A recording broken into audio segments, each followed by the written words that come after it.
5% of the known universe is matter as we know it, and 95% is dark matter. So some people interpret that to say, well, that 95%, and by the way, dark matter doesn't mean it's dark or evil. It just means it can't be seen in white light or regular way that we see. That 95% of dark matter, some people believe that is the other world, heaven, whatever you want to call it. It's there. I mean, they're measuring it in the lab, but they don't know yet that that's actually heaven. But that's what we sometimes call the other worlds, that 95%.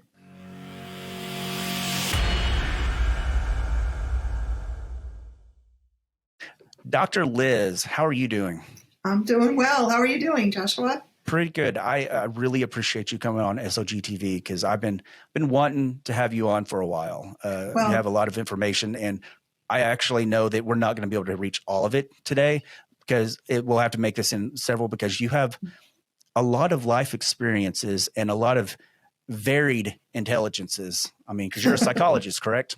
Well, I have a PhD in psychology. I'm not a clinical psychologist, though. So my area of concentration or focus was on research methodology. It's otherwise known as general psychology, but by default, that's research methodology. So although we had to study a lot of basic psychology subjects, I studied how people do research, a lot of statistics and other types of courses along with that. So that's not necessarily all that simple though either, because I mean I was a psych major in college, and I mean it's a lot of things that I thought were common sense. Most people, it's not common sense to people. No, I mean, and I have to say, psychology. A lot of people have this idea that it's a very easy major, but it's not. Because even as an undergraduate, you have to take a certain amount of statistics, you have to take a certain amount of research courses, you have to take, and even the psychology itself, some of the concepts are kind of convoluted and hard to grasp what they're really getting at.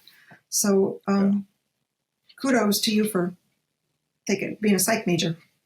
Yeah, I probably would have stayed, but I ended up back surgery. And plus, I realized a good percentage of the students, at least in the classes I was in, were middle-aged women that just wanted to be self-confessors. Oh, dear. Yeah, they just wanted to tell everything about their life. And that actually, which is not bad. I get that. I mean, because it was the basic part of psychology. So, I mean, usually they wash out. But I decided then, because I didn't like hearing them complain about their life, I was not going to be a psychologist. I was not going to be a good psychologist because I would be like, well, I don't care. Rub some dirt on it. Get over it. I mean, I have to say one of the reasons I didn't want to go into clinical was because I didn't want to sit around listening. I shouldn't say sit around, but I didn't want to have to listen to people's problems from 9 to 5 every day or whatever. That's a lot of stress and strain on a person. And I'm sensitive, and I don't want to absorb all that energy, you know. Exactly. That's why I was actually wondering, because I know because of our conversations throughout the year, 2 years, at I don't know how long we've known each other, something like that. But that we've had conversations. You are actually a trained and tested medium, psychic medium, correct? Correct. You've been, you might, that's why I thought it would be a little, I didn't know what type of psychologist you were, but I thought, I was like, that's got to be difficult, because I understand, empathy and stuff, soaking up people's energy. I mean, I wouldn't want to deal with that. Well, yeah. I'm retired now. I was teaching mostly college, some psych courses, but math, because I have this strong math background, which is kind of odd, but very. I love numbers. I really love numbers. But I retired during COVID because I found having to teach online, and even when we went back to the classroom, it was hybrid classrooms, and there was a lot of politics starting to pick up in the colleges and universities. I just didn't want anything to do with it. I was getting up there in age. I was in my 60s, and I said, enough is enough. So I retired, and then I started to focus what I love doing most, which is mediumship. So now I'm practicing medium, but I also am studying it from various sources, and I love it. And by the way, one of the sources that I study it from is from research in parapsychology. So there's a lot of crossover from what I learned in psychology and parapsychology, especially when they start to talk about the experiments that really demonstrate that there is such a thing as what people call extrasensory perception, which is tied into mediumship, but not exactly the same. Yeah, you don't hear a lot of people talking about mediumship around here, which again I find interesting. Is that you're a Christian? I mean, we've talked about that. How did being a Christian? How did you start mediumship? I mean, did you just wake up one day or say, "Hey, I can"? Well, so first of all, half my family is Christian and the other half is Jewish. And my father's side is Jewish, so by tradition, I'm not considered a Jew unless you're talking about the Reformed Jews. But I really don't care. This is, I basically a Christian. That's the culture I was born into. I have interest in other religions, which you and I have spoken about before. Yeah. I was born what we call a sensitive. I like to call it a sensitive. So I was in touch with the other worlds and aware of the other world since a very small child. But I didn't know it was mediumship. I didn't even know there was such a thing as mediumship. But I know they told me when I was very little, don't tell anybody about this. I mean, my imaginary playmates told me not to talk about this because I was born in 1959, so I grew up in the 60s and 70s, and had I talked about it, I would have gotten into a lot of trouble. They would have either thought I was crazy or said it was demons or some crazy stuff like that. Yeah. So I just thought it was something cool that I could do with my brain. That was it. I mean, I was a kid that could do something cool with my brain, and my brain told me not to talk about it, to anyone. And it wasn't until my late 20s when I met my teacher that I began to understand that no, I've got these abilities that I apparently was born with, and over the decades from then until now, I started at some point, maybe in my late 40s, to formally study it. Yeah. And I developed my mediumship to where it is today. Awesome. So, but I was always had these sensitivities. A lot of people in my family did, but the time period that we grew up in, you just didn't talk about it because it was not well accepted by society like it is today. Well, I know in different parts of the country it's not so well accepted, but in most parts of the country, I would say because of the media, like Long Island Medium, John Edwards, all these famous mediums, people are more aware and open to it. And also, there's been a lot of research, and just cut me off if I'm talking too much. No, that's why I talked to you. There's a lot of research done by grief counselors the past 20, 30 years, where you see if somebody sustained a loss, somebody in their family died, and they started to experience extreme grief, it would be diagnosed as some kind of mental illness. But what a lot of grief therapists were finding was that their clients would come to them and say, my husband came to me last night in a dream, and I feel so much better because I know he's in a really good place now and he's okay and he's watching over me and taking care of me. Or a parent who suddenly lost their child in a car accident or some illness or something. My son came and visited me yesterday at home. I was just standing there in the kitchen doing stuff, and suddenly he was there. And he was all covered in light.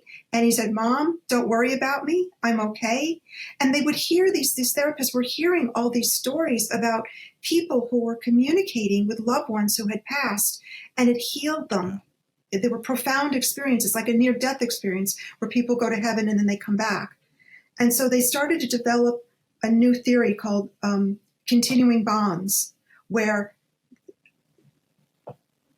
people continue to have the relationship with the loved one who has passed, but they have it in a different form because the loved one no longer has a physical body.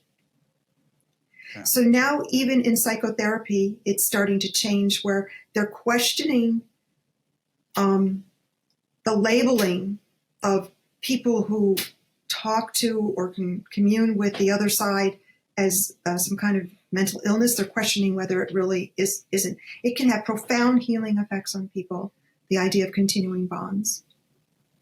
See, that's the thing I argue, because I'm in that area that you have a lot of people that says it's the devil.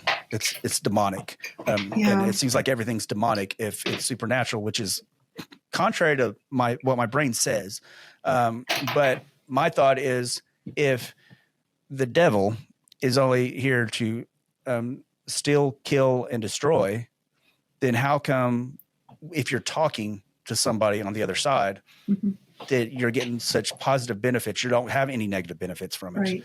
If what they're saying is true, and I hear people say, well, the Bible says you're not supposed to talk to the dead. But again, it's saying that, and of course, in my thought is they're not dead. I mean, that's correct. They're not dead. Alive. So you're not talking to the dead. You're not talking to a body. You're talking to a life. Again, nothing negative is happening. How can it be the devil if it's, again, nothing negative happening? Exactly what you're saying. Now, talking about people who don't have a body, there's a lot of research being done now where, and near-death experiences are one of those areas of research where all the evidence is pointing to the idea that when the physical body ceases, consciousness continues. It doesn't end. Yeah. So, and it also appears that consciousness can travel outside of the body. It's not a byproduct of the physical body. That's materialism, that idea that consciousness is just an accident from a bunch of chemicals that were accidents and all that. That's crazy stuff. So knowing that consciousness can continue is very much the same as saying there is life after death. And they can commune with us and they can talk to us and help us live lives. It's almost like bringing heaven to earth, having this kind of communication. The only negative times that I've had is when people who are alive send thoughts out that are negative. That's where the darkness is. You're going to find the darkness is people sending negative thoughts out. Yeah, which is detrimental. Right. I mean, it's but not spirit. Not spirit. Not spirit. Yeah, I've never and I've had my own personal experiences growing up and in life, and I've never had any negative spiritual experiences. But being, I mean, I don't really tell a lot of people, but apparently I am now. Being empathic, I feel people's emotions. That's why I tend to have kind of an asshole stone face about everything. It's just easier because if I don't things get really heavy. I mean, and I'll take on people's energies, and I'll know. My wife will tell you a lot of times I'll know what she's thinking and feeling and everything, even though she says nothing's wrong, and I'll tell her exactly what she's thinking. Now that's psychic, by the way. That's psychic. So the difference between a medium and a psychic is that psychics can pick up and obtain information about people, places, things, and events on the earth. A medium does the same thing, but they can extend it to the other worlds. And I really do believe that everybody has psychic ability, that we were born are in tune to do that.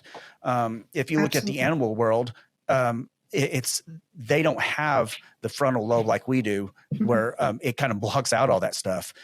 That's why if you want to know when a hurricane's coming, watch the animals. There you go. That's a perfect example. And people know this. I mean, this is a fact.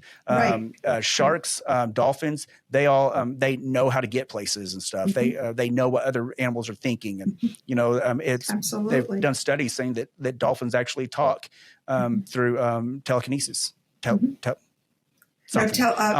Telekinesis is the movement of objects. Yes. I knew I was saying it wrong. That's what stopped me. But using telepathy, they truly believe that and stuff. But it's a very fascinating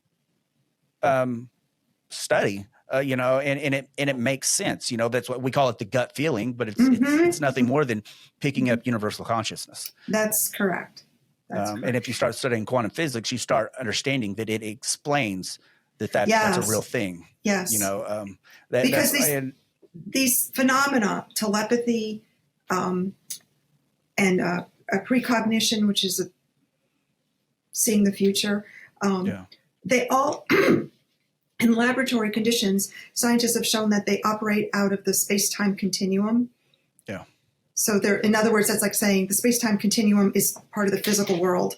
They're operating outside of the physical world. So if you don't have a physical body to filter things, how much more can these things operate? Yeah. In the world of spirit? Yeah.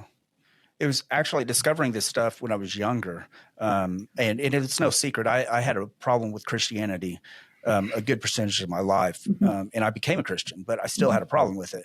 And it was because I remember in I want to say late 90s, early 2000s, I was in the bathroom and I had this sudden vision about 3 tornadoes coming into Shakota and hitting Shakota, my hometown. Wow. Well, Shakota had never had, according to everybody else, Shakota's never had a tornado. So 3 tornadoes coming into town would be just disaster, a phenomenon. In fact, they said they believed it was like an old Indian thing that somebody put some kind of curse on, or not a curse, the anti-curse, whatever you call it, but to keep tornadoes coming in. And always, everybody had all these things saying, well, a few days later, 3 tornadoes came into Shakota. Wow.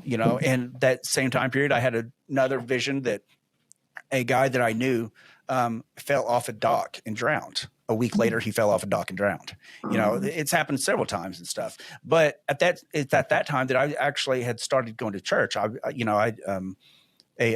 woman, I call her my adopted mother, took me in, and I started going to church with her. And they would say this was demonic, and a lot of Christians said it. That psychic ability is demonic, you're talking to the devil. And so I'm like, I know I'm not demonic. I know I'm not talking to the devil. Why would I get these premonitions? I'm not bad and stuff. So it made me instantly not trust Christianity. Right. That's what happens. So for years, and then of course I had my issues, because everybody seemed to care about my soul, but nobody ever cared about me, or the life I lived, or anything that happened to me in my past. And so it took me understanding that Jesus and Christianity are not the same thing.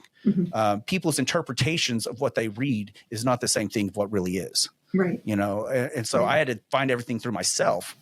And so, but I find it fascinating that, especially when you're a learned person, that you understand the psyche, you understand, well, to what you can, because nobody actually understands anything, at all, or even, I wouldn't even say a huge chunk. We're trying to understand the psyche because it's not simple. I mean, the way people think. No, it's not at all simple. You start talking about your subconscious, and I've found personally, I've had a episode where I did mention that I have PTSD. I didn't understand that. I was like, I don't let anything bother me in my past. And yet here it comes, physical manifestations happen that, and it's devastating, yet nothing should have affected me, but here it is. And quantum physics, science, to me, science, spirituality, and psychic abilities, mediumships, I think they're all part of the same realm. Well, what is it? I think, I don't know if this is exactly the right statistics, but I think 5% of the known universe is matter as we know it, and 95% is dark matter. So some people interpret that to say, well, that 95%, and by the way, dark matter doesn't mean it's dark or evil. It just means it can't be seen in white light, or regular way that we see. That 95% of dark matter, some people believe that is the other world, heaven, whatever you want to call it. It's there. I mean, they're measuring it in the lab, but they don't know yet that that's actually heaven. But that's what we sometimes call the other worlds, that 95%. I've heard it was even, I've heard scientists say like 99.9%, that it's that, that small of amount that we're actually seeing. And that's, it's funny. It kind of makes me sound crazy, but I think it's very logical. When people say like, I just south of me where I actually grew up is Bigfoot country stuff. Cool. And everybody, every parts of, the nation has their own Bigfoot country. Right. But people ask me about what I think about it. And I'm like, the way I look at Bigfoot is I don't know. Yeah. I don't have proof or evidence that he exists, and I don't have proof that he doesn't exist. Right. So I just admit that my own ignorance. And most people, that's their problem, is they cannot say they don't know. That's why they'll hold on to something, even if evidence says it's not true. Yeah. They've already grasped it and said it is true, so therefore they hold on to it and they'll stay with it. But I've had the concept that, is it possible that it is otherworldly, that it is like from a different dimension? That's what some people think. I've heard everything that it's a real human-like animal. Yeah. I've heard that it's otherworldly. I've also heard that, and it sounded crazy when I first heard it, but maybe we shouldn't dismiss it outright. Aliens, they come down as Bigfoot because they can survive in the wilderness. Yeah, exactly.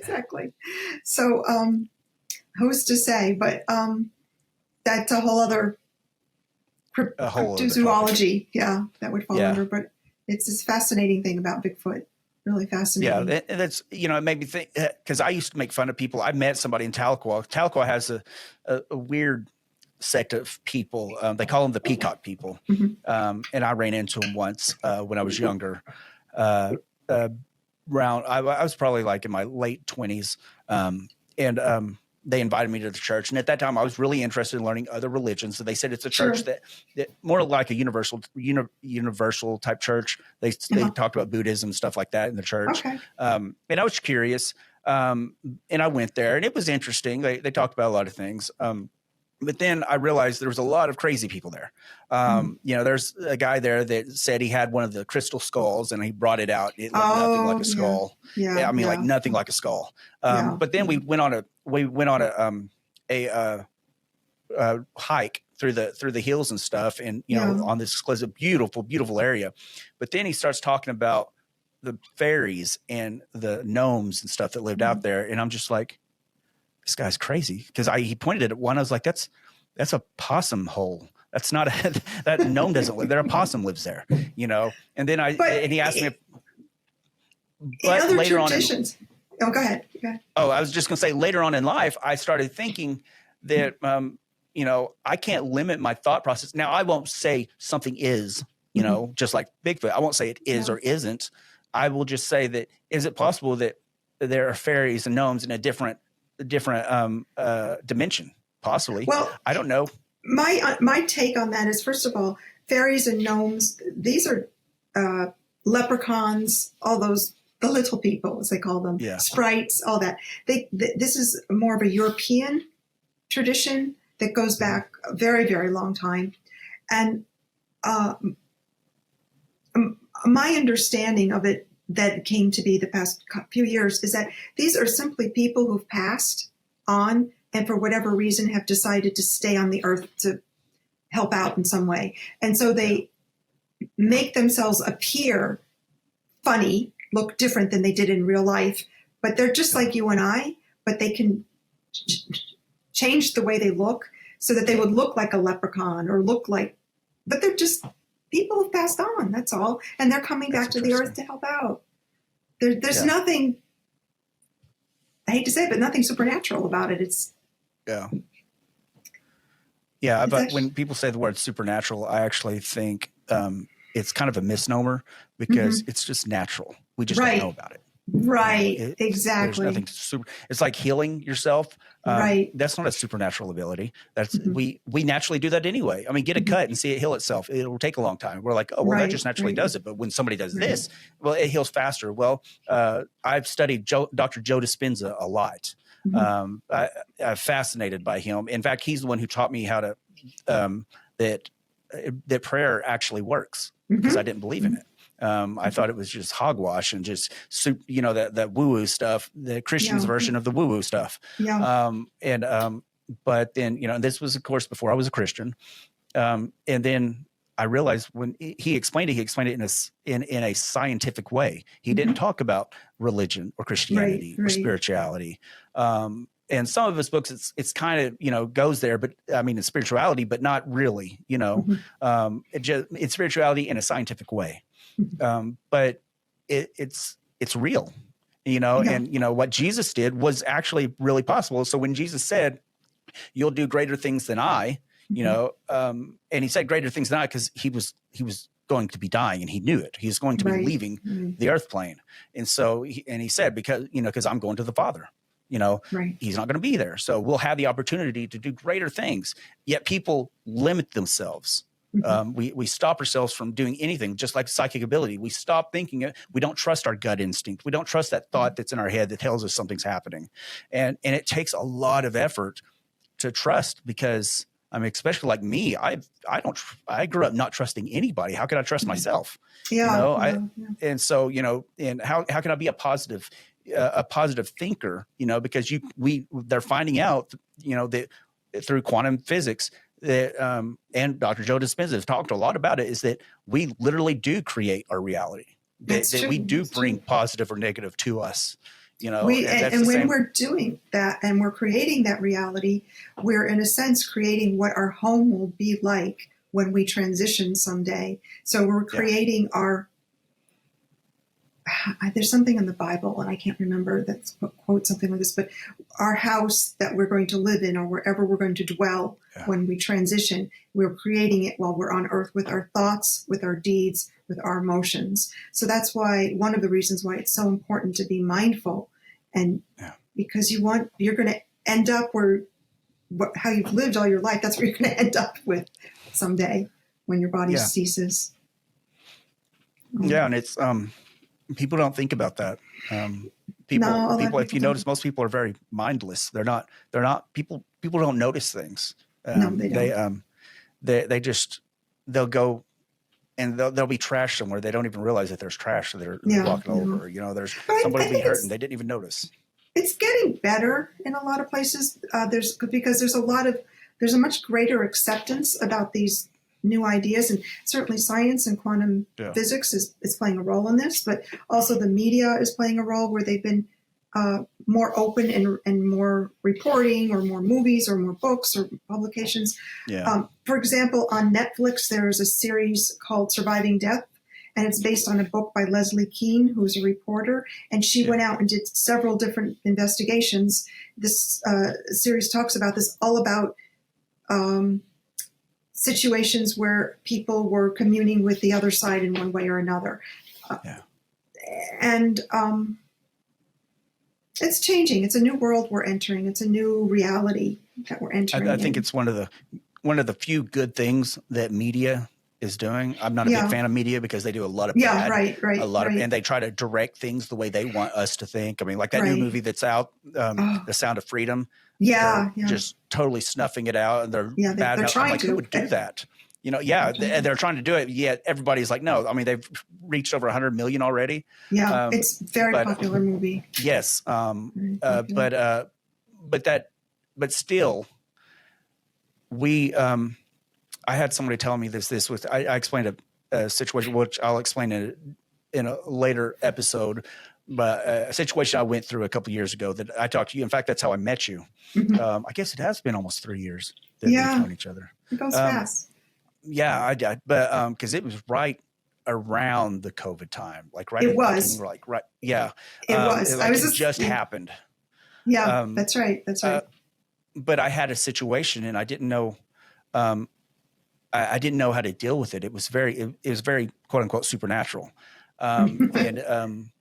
I had several people that several of them were gifted psychically, and then I had a couple of them that weren't. They were just one was spiritual, one was a Christian, one was a life coach. But they all said that they truly believed, and I did too. I felt it, that we're in a period of awakening. That society is elevating. It may not seem like it because we see so much bad. But what we're not seeing is all the good. Right. They're out of the bad. There's a lot of goodness coming out. There's a lot of love that's being built from this. It's in. I've said this, and I will always believe this. I don't necessarily believe in good and bad. Because every bad thing happens for good reasons. It turns into something good later. You may not see it now. But good things will come out of it that are a necessity. And where if we never die, which energy never dies. So when people say that, well, you cease to exist, it doesn't make sense to me because energy literally never dies, and we are nothing but energy. Then how can something be all destructive? How can we not look at things in more of a holistic approach and say, well, because this happened, it allowed this to happen. And That's this correct. happening allowed all this other stuff to happen. And so many great things came out of it.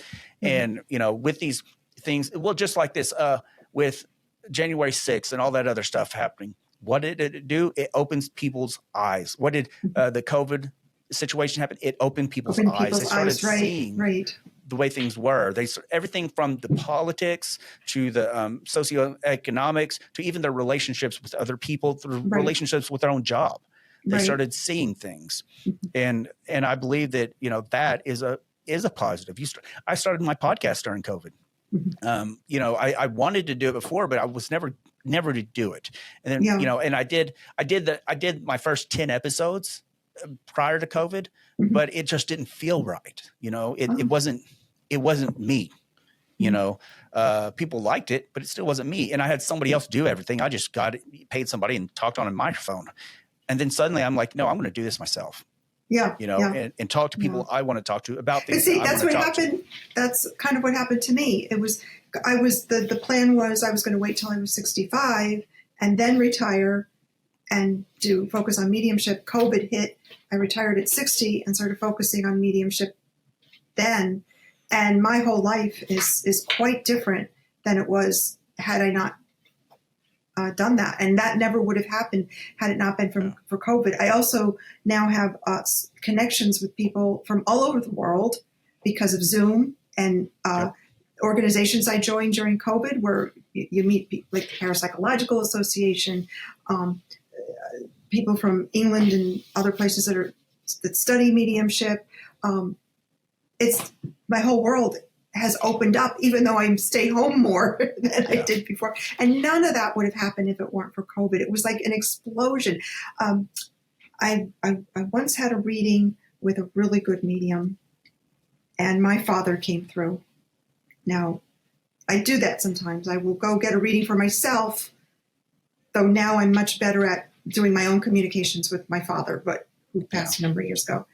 And he said, this whole COVID, because all the riots and all that stuff was going on during that time period, he said, it's like, he was an electrical engineer. And he said, it's like somebody took an electrical grid and put it all around the earth and infused the earth with electricity. So the earth is really charged up right now.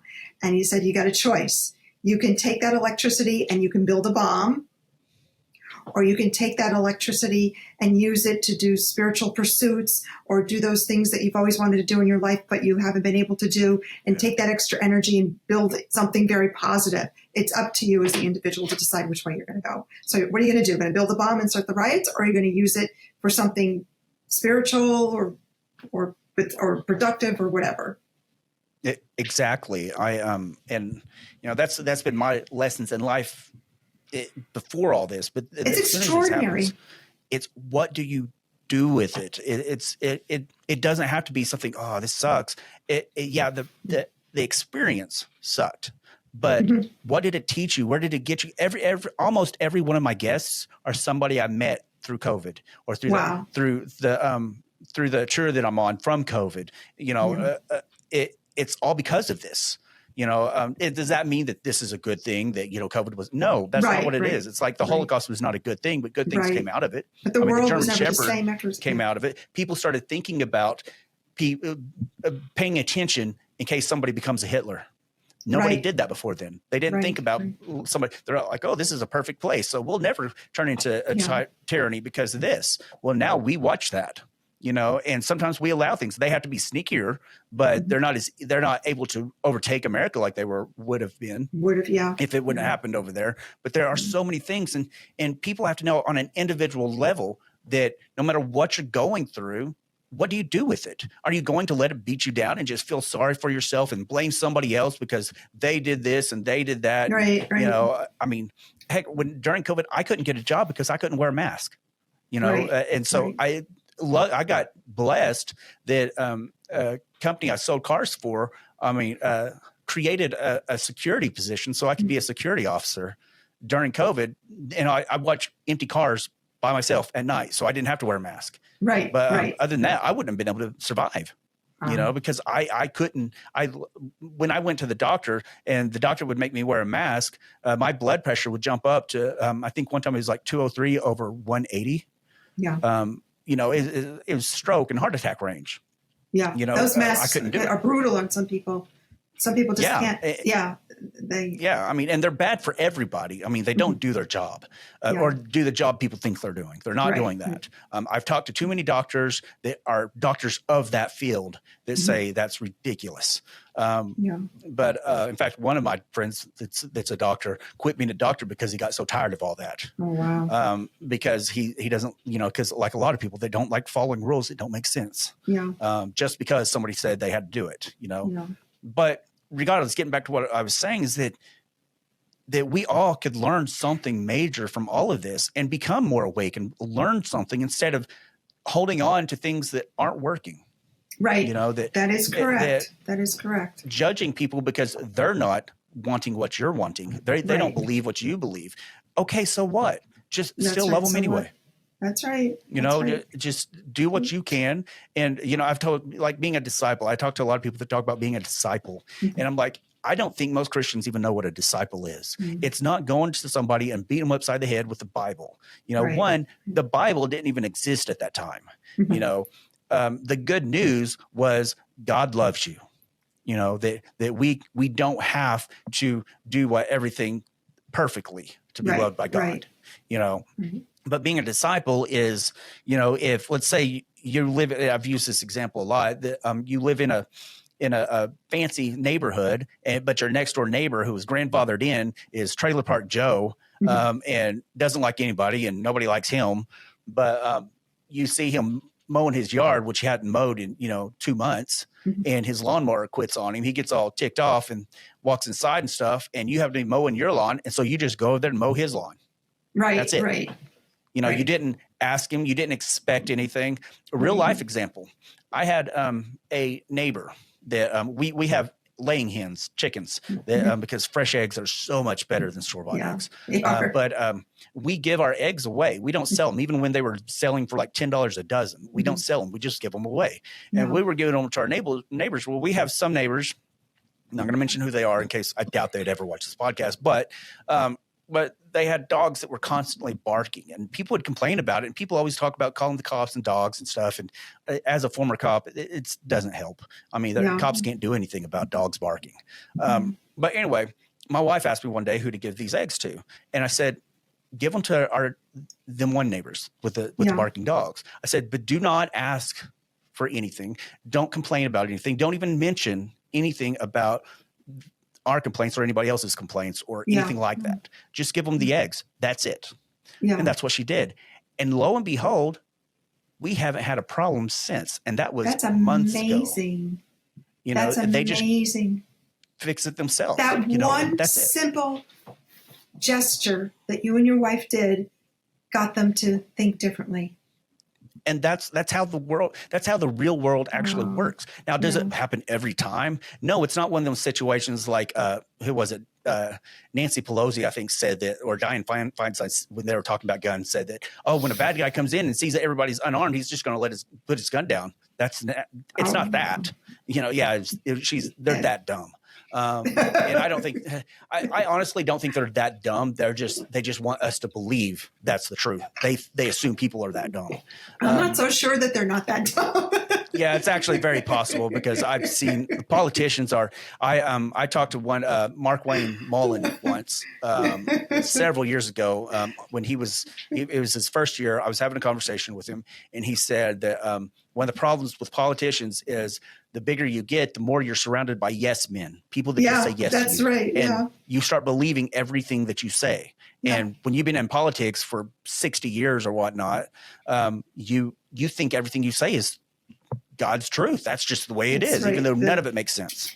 Right. But I told you 30 minutes because that's what you wanted, and I stole 45 minutes from you. That's okay, but I'll think of something to tell my husband. Blame